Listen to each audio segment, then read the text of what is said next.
Good day, podcast community. Pete Kane here, Podcast Pete and certified high performance coach. And we have a special guest on the show today. So put all your distractions down, and I think you'll be very interested in what we are going to cover today.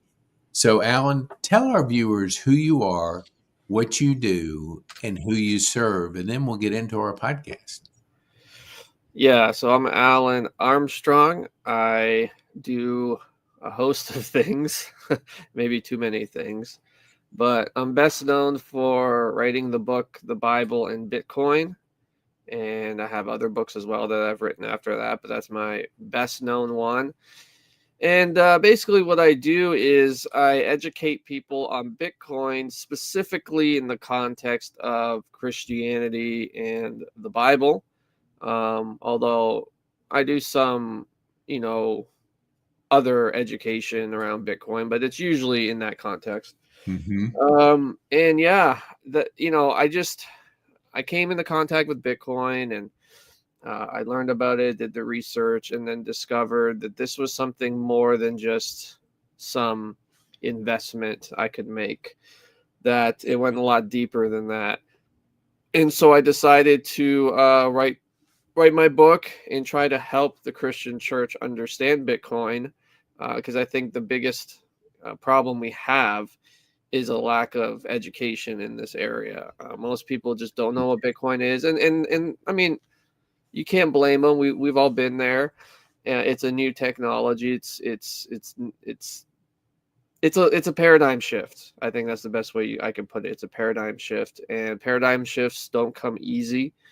Often they're painful because you have to change some of your assumptions and Mm-hmm. challenge some of those things that you've just presupposed were true.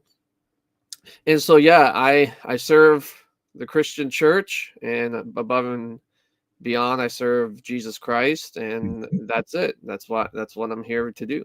I love it. Well, I listened to your podcast with Natalie, and I read a lot about it. I have the book right here, so I read the book. I wanted you to kind of give our community your spiritual journey and how that related to your Bitcoin journey. Were there anything similar in that that discovery kind of journey that you could share with our community? Yeah, so there were I guess you could say, um, some similarities, but the similarities were at different scales. I would say how I experienced it. And so, in terms of my spiritual journey, I grew up in a nominally Orthodox home. We come from Romania, and so we immigrated to Canada in the late 80s, and I grew up in Canada. Although I was born in Romania, I don't remember it. I was so young. Mm-hmm. And so I grew up in Canada in a nominally Orthodox home, didn't have any religious education. I was aware of the Bible stories that most people are aware of, although I think we take that for granted now because I don't know how aware kids today are. Like, I knew about David and Goliath, I knew about Jesus at a very surface level, but that's really where it ended. We didn't go to church, or anything like that, except for weddings or holidays or big events. But day to day, week to week, there was really nothing there of substance. And it wasn't until I got a little bit older. My boyhood dream was to become a professional wrestler, actually. Mm-hmm. And when I did do that, but it was an empty business. It left me disillusioned. You get it's like that situation where you want to do something, you want to accomplish something, and then you do it and you realize, well, this is not what it's cracked up to be. This is a lot less than I expected. So it left a hole in my life because I was like, well, this is all I ever wanted to do was wrestle, and it didn't satisfy at all. So I went on a journey to try to figure out what the heck I'm here for. What's the Mm-hmm. point of this life, you know? I needed to find, and so I became obsessive with that journey. I had to figure it out because in my mind it was, if I don't figure this out, then really what's the point? Like I might as well just, as the Bible says, eat, drink, and be merry, for tomorrow you die. Mm-hmm. Really no purpose. So yeah, I went down that journey and looked at all types of different religious um, ideologies and New Age philosophy and just a broad spectrum of things. And the one thing I realized was almost every single one of these religions, if you could call them that, they all mentioned something about Jesus Christ. You Mm-hmm. know, so Islam talks about Jesus. That's obvious. But even in these fringe New Age circles, they also mention Jesus. A lot of these books, these New Age books, these self-help books talk about, oh, Jesus said this or Jesus said that, or and they kind of use the words of Jesus as sort of a proof text to say, see, I'm right. you know, uh, and I stopped and I thought, why is everybody appealing to Jesus as some authority? I would expect that in Christianity, right? That's sort of expected. When Mm-hmm. I was investigating Christianity, of course, Jesus is appealed to as the authority. That makes perfect sense. Mm-hmm. But in the other worldviews, I was wondering, why does everybody want Jesus for themselves? Why are they all appealing to him as an authority to prove what they're saying is true? It's almost as if everybody sort of has this underlying subconscious belief that if Jesus agrees with me, I'm right. So I thought, okay, it seems to me like Jesus is the linchpin here. Like he's holding it all together, and I have to figure out who he really is because there's conflicting Jesuses everywhere. There's the Jesus of Islam says one thing, the Jesus of the New Age says one thing, the Jesus of Christianity. So who's the real Jesus, right? Like, will the real Jesus please stand up? And through that journey of obsessive study and research, I came to the final conclusion that Jesus is alive, and that he rose from the dead. And that was really the main point for me, was if he rose from the dead, then everything he said is true, Mm-hmm. because nobody else has done this. I mean, the claim of Jesus is actually pretty insane if you think about it, Mm-hmm. because he told people, look, I'm going to die and I'm going to rise again. Now, if I were to say that, if I were to say to you, Pete, I am one with God, and God always listens to me, and whoever listens to me listens to God, and I'm going to die and rise from the dead, what would you say to me? Crazy. Yeah, you're crazy. Exactly. But what if I did it? Yeah. Then that What? would be a different story. Exactly. What if I did it? It's one thing to say it, right? Yes. There's a lot of wackos who say they're Jesus from, I mean, they're the second coming, Yeah. or they're God, or they're somebody special. There's a lot of guys like that, a lot of them. But Jesus actually backed it up. He actually did it, and that's what makes him so compelling. Is Mm-hmm. that he actually did the proof of work. He rose from the dead. And if Mm-hmm. he rose from the dead, then everything he said could look. If somebody defeats death, okay, I, it stands to reason you could believe what they say about life and death. Maybe they have an insight into this life and death thing that you don't. Okay, and so when I discovered that Jesus, in fact, did rise from the dead, that was it. It was game over.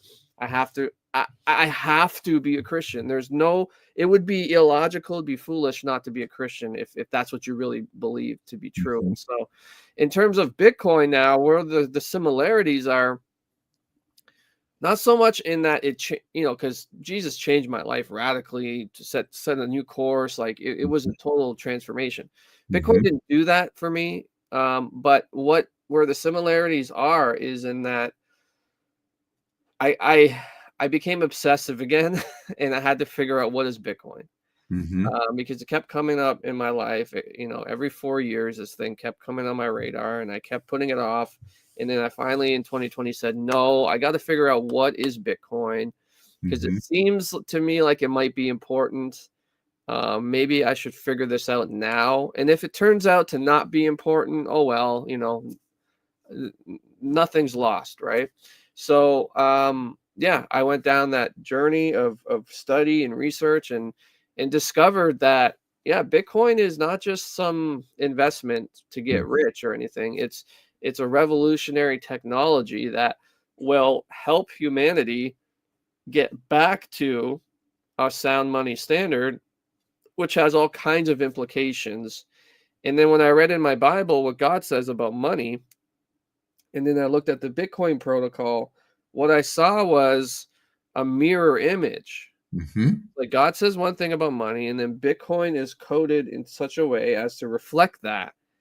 And so I'm looking at the Bible and I'm looking at Bitcoin, and I'm going, wow, these two things in terms of money and what it is, are a perfect match. Mm-hmm. And so once I discovered that, again, it was a situation where I said, well, okay, I guess I'm a Bitcoiner, not because I want more money, but Mm-hmm. because it aligns with my Christian worldview in a Mm-hmm. way that fiat money never can. Mm-hmm. And so that's sort of, I don't know if that was quick, but that's sort of my No, journey. I like Yeah. that explanation and that story you shared. I met a gentleman, I don't know how many years ago, probably 6, and it was in the early phases of Bitcoin, and he was buying it at 1,000, 2,000. He kept like telling me, almost like somebody sharing the gospel almost. It's Yeah. like, let me get, this is what I'm doing. He was just telling me his journey, and I was going, man, that's kind of weird. I didn't understand it. And then fast forward a few more years, 4 or 5, I started leaning into it and learning more. And I heard things like fiat currency, and I was going like, what is that? And I heard some things that I just didn't understand. So for our community, explain what the word fiat means. I think these are novice people thinking, what the heck is debasing, fiat? All these terms we have heard as you start down a journey of learning more about Bitcoin that you could share with our community to help them understand more. Right. So before Bitcoin, I had some understanding of fiat. It was very surface, Mm-hmm. but I used to say things like, dollars are fake, and oh, they're backed by bullets, things like this, right? I kind of knew money was fake, Mm-hmm. or the fiat currency, I should say, to be more specific, is fake. But the strange thing is, I never really, it never moved me to take action, which is strange, because if you believe something's fake, if you believe the money you use is fake and it's corrupt and it's rigged, wouldn't you want an alternative, or to try to change? Like, it was kind of just like, hey, yeah, it's fake, okay, let's move on with life. What can we do about, whereas other problems in my life, I never treated them that way. I always tried to find a solution or to do something better. So yeah, it wasn't until 2020 that I really started to dig into this. And I could tell you the basic, stuff you're going to hear elsewhere, like fiat money is this or that. But I come from it to this from a theological perspective. And really, to understand what fiat money is, I think you first have to understand this word fiat, where it comes from. Fiat is not an English word; it's a Latin word, Mm-hmm. and it means to let it be done, or it means to make a decree. It's basically, in the context of Genesis chapter 1, the word fiat is like a royal decree. It's like a king decreeing something. So when a king decrees something in his kingdom, it's kind of like, yeah, that's it. there's no vote, there's no debate. It's just the fiat decree of the king. That's what it is, and that's what the kingdom is going to now adhere to. And so in Genesis chapter 1, we see God saying, let there be light.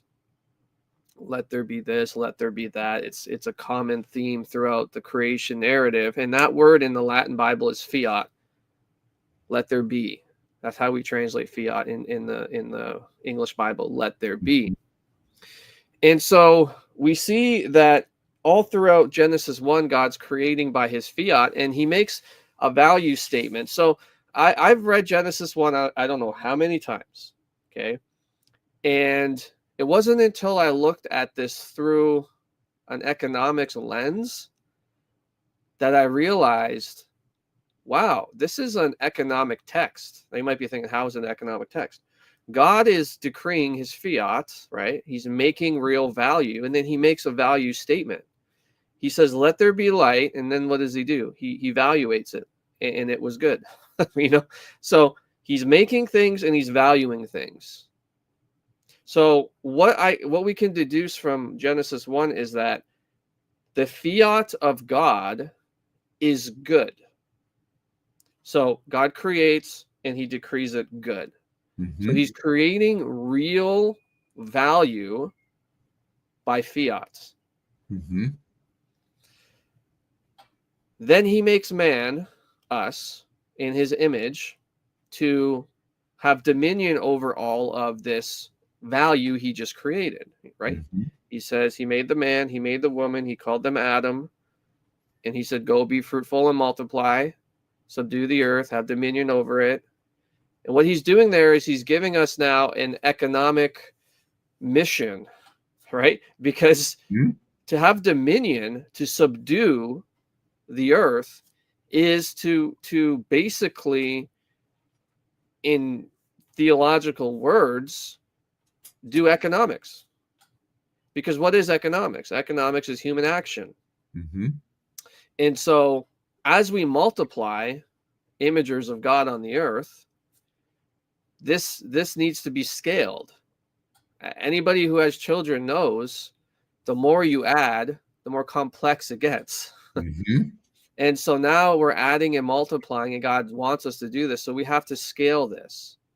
And money is that intermediary tool that helps us to interact with one another, not with words, but with value. So my time, my labor, my service, you can't pay me in words. There needs to be an intermediary tool there so that everybody is rewarded for their effort, and we can continue scaling this mission God gave us. Okay, so that's God's fiat, and I've explained it as best I can, and it makes sense. The infinite God creates good value for us. Now we, in turn, take that and mold it and shape it and take dominion over it so that we can multiply more imagers of God. So God's mission is he wants more of his image, okay, everywhere. Flourishing. So what happens with fiat money now is man says, you know what, God? Appreciate what you did, but I think you're wrong. How so? Because the value that you created, I can also do. So God says, let there be light, right? And there is, and it's good. What fiat money is man saying, let there be money.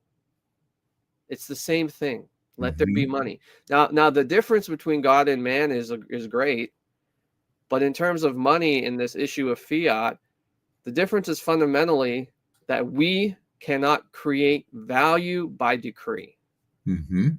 Man has not been equipped to do that. What have we been equipped to do? Well, I just said it, to take dominion, to work the earth, to take what God has created, which is valuable, and use it. So we create value by sowing and reaping. We create value by labor and work. God does not create value that way. He creates value by decree. He's able to do that. He's God.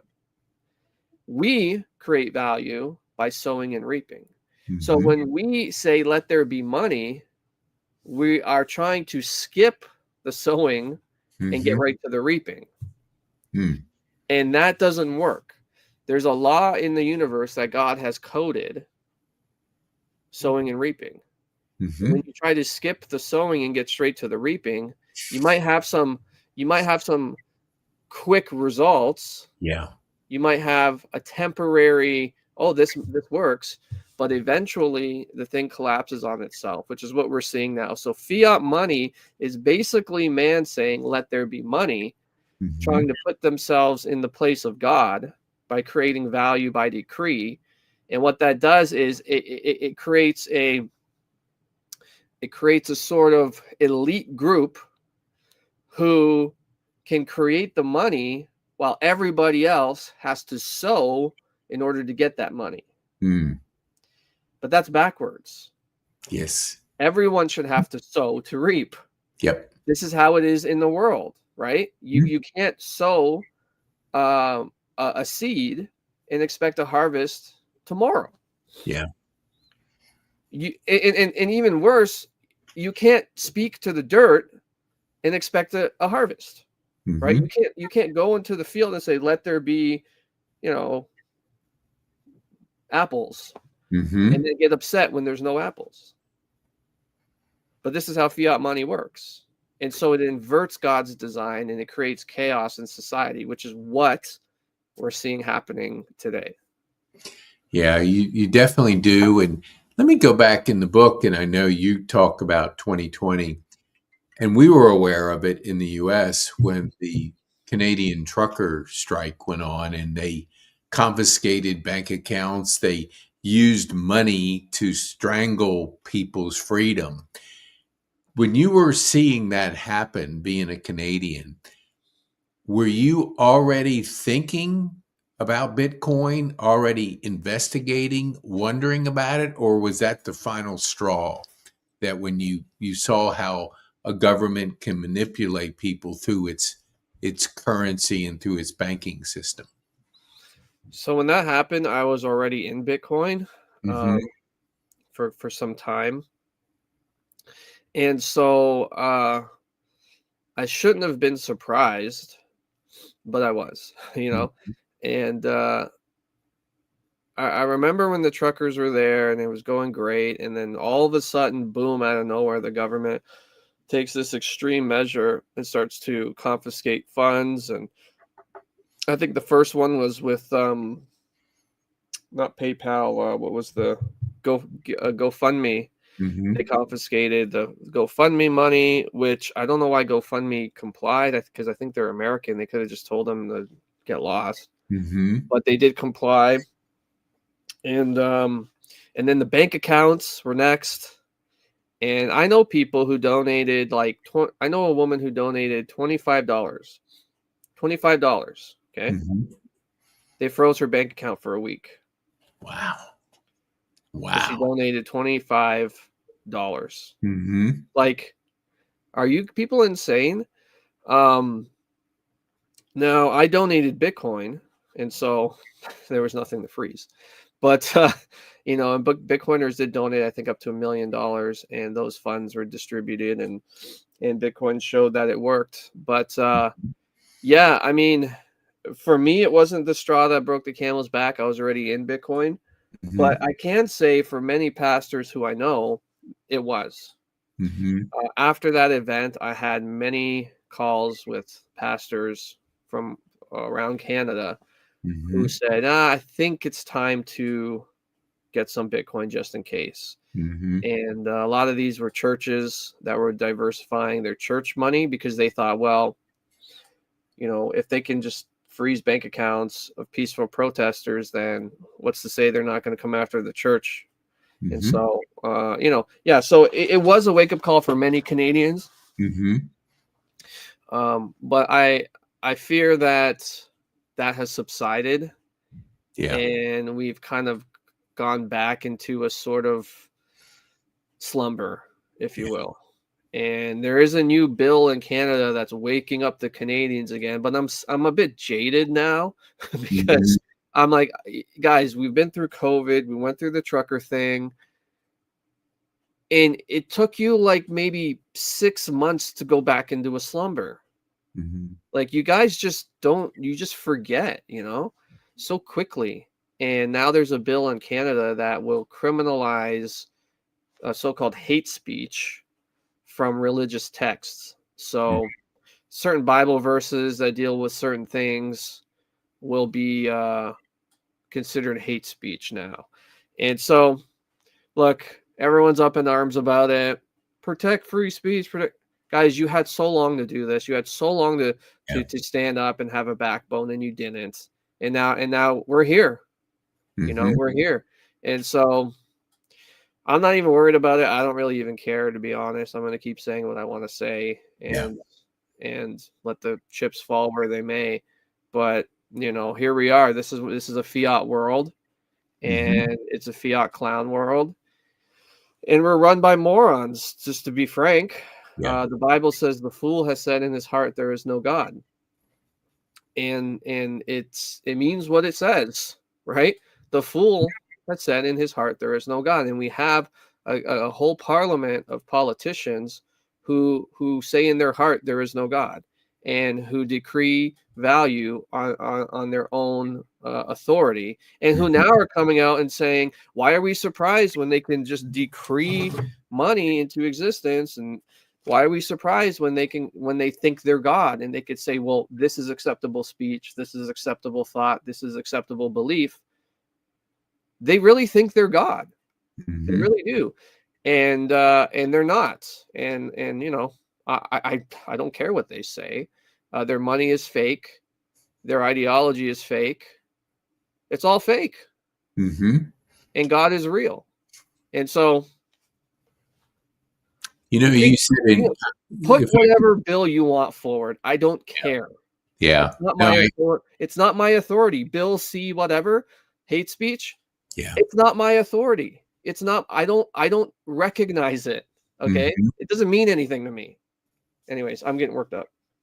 Well, you mentioned in the book, and I know it's easy to get worked up because we're talking about, and I think everybody does a great job of keeping people distracted. And like you said, the 6 months after the truckers tried to go back to normal, it's like if you stay distracted, you don't really think. And when you Right. don't really think, you don't see the signs that are always out there. But in your book, you talked about thou shalt not steal, and you talked about the going back to neuro and the currency debasing.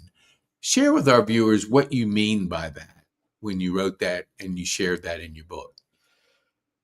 Yeah. So that was sort of a light bulb moment for me when I was reading the Bitcoin Standard book, where Saifedean, the author, talks about the Emperor Nero and how he was the one who was beginning to do some serious debasement of the coinage in Rome. And I thought, whoa, wait a minute, I've heard that name before. That's the emperor who persecuted Christians and who was one of the worst, Mhm.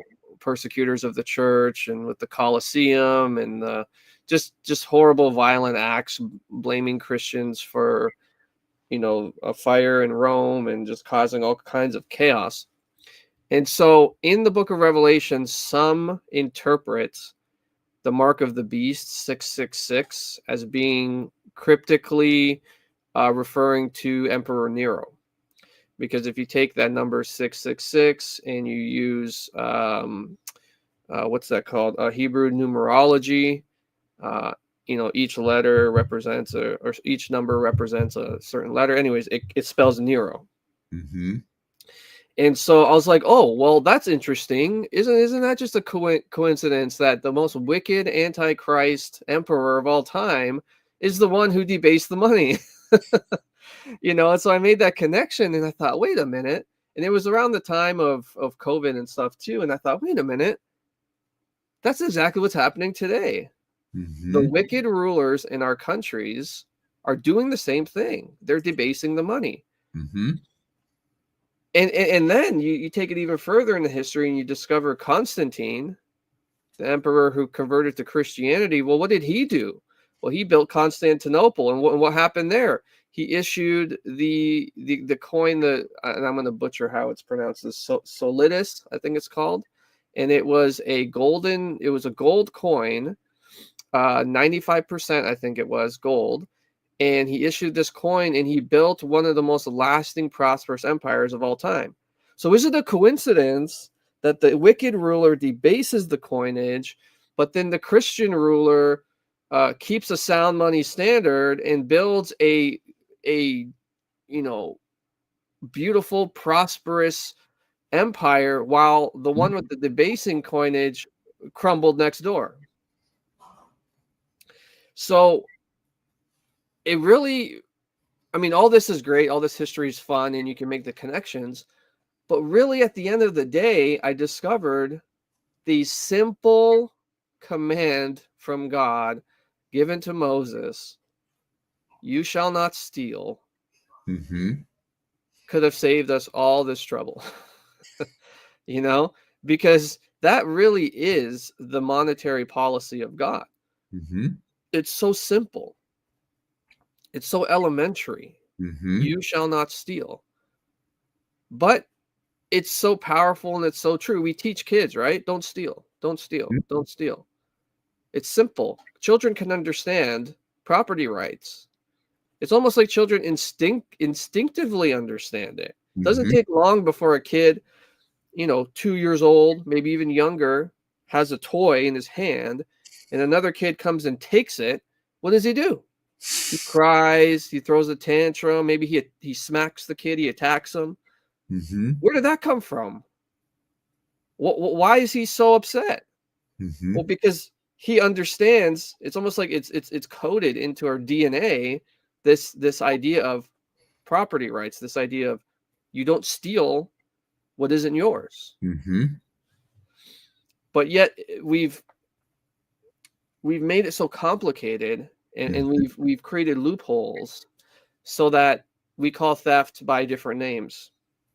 We call it inflation. We call it monetary policy. We call it taxation. So long as you have representation, it's okay to steal, right?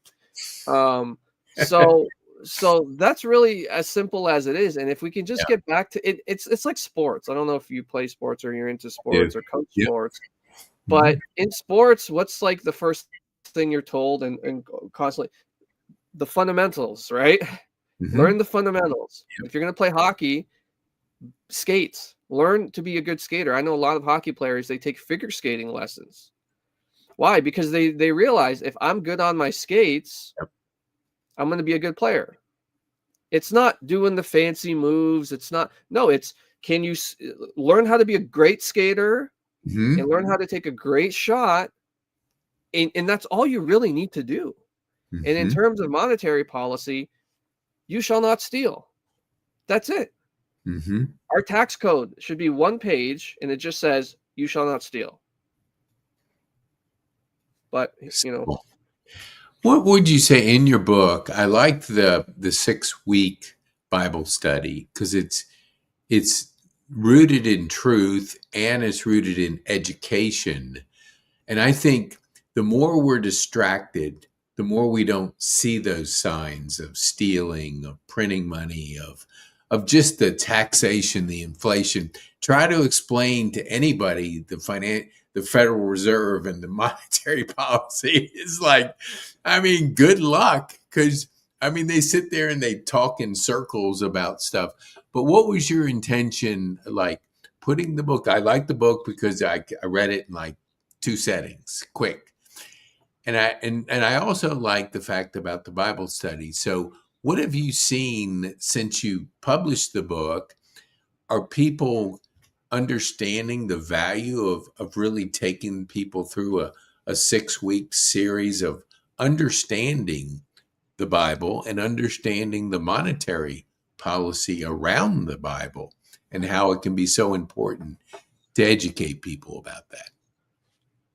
Yeah, so I ran the study at my church before I released the book as a test, and had great results, which then, because I wasn't sure if I was going to add that, I was like, should I not? I don't know. Let me test it. And so I tested it and had great results and thought, okay, well, if it worked here, then maybe it'll work elsewhere too. So I left it there, and I've heard back from people, good testimonies. People have run this study in their small groups or with just maybe a friend even. Mm-hmm. I've heard of people even doing the study with their pastor, which has been very interesting and from what I've heard, helpful. I've received many reports from people who said, I want to give Bitcoin to my church, but they don't understand. And look, I get it. Like you're not just going to go to your pastor one day and say, "Hey, here's some Bitcoin," and he's going to say, "No problem." Well, what's there's a learning curve. There's a paradigm shift, like I said, that has to happen. Mm-hmm. And so the book has been a great resource for people to help their pastor understand. And I've one guy sent me a clip of a pastor from the pastor of his church preaching, and he quoted my book in his sermon. I thought, wow, that's so cool. And so stuff like that, right? It's a simple study. It's designed for people who don't know anything about Bitcoin, have never studied monetary policy. I was hoping to take these complex issues and make them as simple as possible, because when you simplify these things, you realize that, yeah, they're complex, but at the root, they're quite simple. It's just theft. They're stealing from us, Mm-hmm. and it's a corrupt, fraudulent system. So when you realize that that's the case, you're not going to know all the intricacies of how the Fed works with, I mean, it's complicated for a reason. But Mm-hmm. if you can understand the base of how it's fraudulent, then from there, you can make a more educated decision. So yeah, I've heard great things about it. It's a great sales tool as well. I've used it to sell books. I had an atheist guy come up to me at a Bitcoin conference, and he said, I don't really believe in God. And I said, is there anybody in your life who does? And he said, yeah, my mom. She's always trying to get me to read the Bible. And I thought, well, isn't this great? You want your mom to learn about Bitcoin. She wants you to learn about the Bible. So why don't you buy 2 copies, call your mom, say, hey, mom, let's do a Bible study. And I told him, I promise you she's going to say yes. And so you win because you get to teach her Bitcoin. And then she wins because you get to read the Bible. So, we're bringing families together. Yeah. We're doing a lot of good. So I'm really thankful. Yeah, I love I heard it a long time ago. And I'll always say when somebody will say something about podcasting or what do you do? And I say, we generate leads, create cash flow, and we build thriving communities. If somebody doesn't ask me another question, I don't say anything more. I just simply might ask them some questions just to learn about them. But I think Bitcoin is, you have to be interested in knowing more. If you're not interested, like I heard Mark Moss, who we both know, like, why doesn't Warren Buffett understand? It's like, who cares? He's 95 years old and he's worth billions. What is he going to be interested in learning about something new? I Yeah. mean, so you have to be interested in something to want to find out. And I think you're right. If you're seeing inflation and you're seeing the government print money and you're seeing your buying power go downhill, if you can't be a little bit interested in what's going on, then it's just going to go right over your head and you're going to miss out on everything. So, what would you want people that are listening to be interested in? What would you say to them when somebody asks you a question? What spurs their interest when you're having a conversation with people? Yeah, it's very contextual. But here's the thing, everybody deals with money, and in one way or another. And so everybody's interested in Bitcoin, whether they realize it or not, because they all deal with money. Yeah, Mm-hmm. really, it's just a matter of finding the person's pain points and showing them how Bitcoin is a solution to that. Mhm. So in my context, in the Christian world, there's a lot of apprehension around money, a lot of misconceptions about money. And so, usually how I get people interested is I don't really even deal with the money aspect of it right away. I try to build a moral case and just say, look, like God says a lot about money, and there's scriptures that talk about just weights and measures, and how God says, if you don't use just weights and measures, then he's going to judge the people of Israel. And so it's a big deal. Like, God cares about this a lot. Jesus goes into the temple and he flips the money changers' tables. Like, he he feels strongly about this, about Mhm. money and fraud. And so if God feels strongly about it, then if you're a Christian, you should feel strongly about it too. And then, and once they, okay, yeah, that's true. And so then now there's an interest. Okay, God cares. I should care too. What do you have to say? Do they always agree? No, but it opens the door and now there's interest. Mhm. And so, yeah, that's how I do it with Christians. But with other folks, like, find their pain points. Oh man, I can't afford this, or my life's becoming unaffordable. I got to work 2 jobs now. Well, why? Would you be interested in learning about maybe why that's the case, and how you might be able to fix that? Well, okay, sure.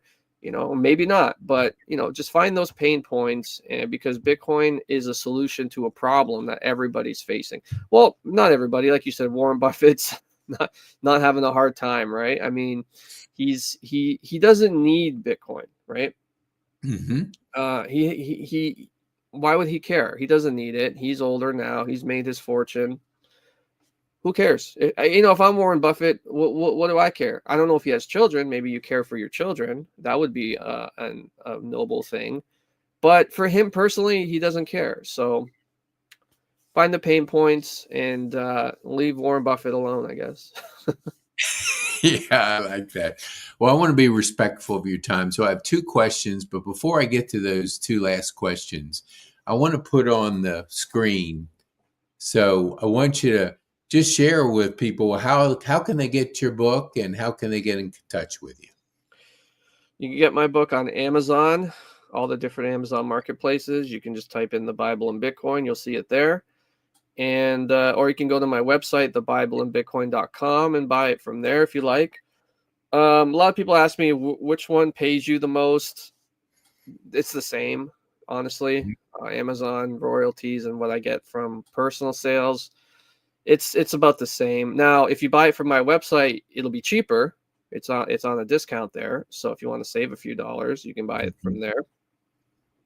But the shipping is going to take longer. So if you want it tomorrow, Amazon will get it to you that quick. If you don't care about tomorrow and you want to save $1, it'll take maybe a week if you buy it off my website. So, and then you can follow me on Twitter at Pastor Coin. Mhm. The banner jumps off of there after a few seconds. So I'll put that up there. There, I see it now. So yeah, you can do that. Now, 2 questions. One, the first one is, what is there anything that I didn't ask you that you would want to share with our community?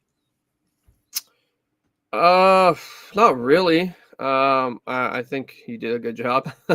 Aside from the Bitcoin and money stuff, obviously, no, read the Bible and get to know Jesus Christ. He's the Savior of the world. We're all sinners. We all fall short, and we need mercy. And like I said, He's alive. And maybe you don't believe that. Maybe you think that's an outlandish claim, which it, Mhm. it kind of is. And I sympathize with that view, because that was me. I also thought it was an outlandish claim. That's why I had to figure out whether it was true or not. Because if it was true, it changes everything. But if it's not true, it changes nothing. And so you really have nothing to lose except everything. And so go on your own journey and discover, is Jesus really who he said he was? Did he rise from the dead? There's good evidence to suggest he did. And I encourage you to look into that, and to believe that he is the way, the truth, and the life, because he does live. He is alive. I love that. I love that. Thank you for sharing that. And the final question is, like, what would be the one thing that you would want our viewers to take home from our time on this podcast? Yeah, the one thing I think I would say is to invest the time and do the work to be sure of these things. Have the conviction. So first thing, invest the time to be sure about Christ, and then the second thing, invest the time to be sure about Bitcoin. If you Mm, don't, excuse me, if you don't, you're never going to have the conviction to make it through life. mm, Just to be frank with you, because life, like Bitcoin, life is volatile. There's highs and there's lows, and mhm, it's hard to predict those. You don't know when those lows are going to come. You don't know when those highs are going to come. And mhm, so you need a solid rock. You need a solid foundation and conviction so that you're not moved. So that, like Jesus says, when that storm comes, your mhm, house will remain. And so do the work, do the research, get the conviction. One, Christ is Lord, and two, Bitcoin is sound money. And when you have that conviction and you're dealing in first principles, then the storms of life, the volatility of life won't. I mean, they're still going to hurt. It's still going to be hard. I'm not saying that you're going to be stoic or anything, but you'll have the conviction to withstand the storms and to have that forward-looking vision, so that the day-to-day distractions don't knock you off course. mhm. Alan, thank you. I want to thank you so much for sharing with us and our community your story, your journey, and we appreciate your time and doing this. Thank you so much. Thank you. Appreciate it.